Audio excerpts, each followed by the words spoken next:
cet Américain qui s'injectait du venin de serpent est devenu très utile à la science. Science, un sang unique en son genre.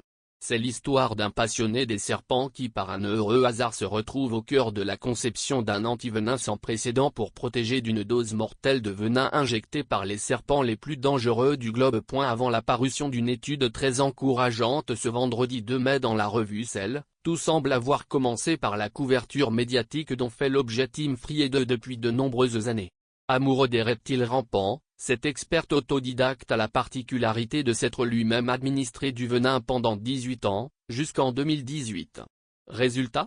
200 morsures et plus de 700 injections de venin provenant de cobras, crotales, taipans et autres mambas, qui lui ont offert une forme d'immunité à certaines neurotoxines présentes dans le venin des serpents. Un gène ancien permettant de produire du venin existe chez les humains.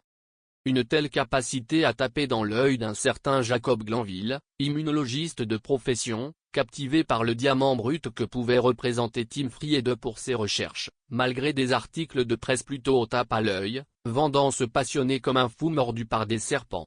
J'attendais cet appel intrigué, le chercheur est allé à la rencontre de ce Californien pas comme les autres. Je sais que c'est gênant, mais j'aimerais vraiment examiner un peu de ton sang, se remémore-t-il de cette fameuse conversation, selon des propos rapportés par CNN.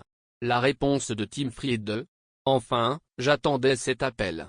Tim Friede a donc accepté avec plaisir d'offrir un échantillon de 40 ml de son sang à son nouveau collaborateur. Puis plus rien pendant 8 ans. Jusqu'à ce que Jacob Glanville refasse parler de lui après de longues années de travail. Ce vendredi 2 mai 2025, il a publié en collaboration avec Peter Kwong, un professeur de sciences médicales,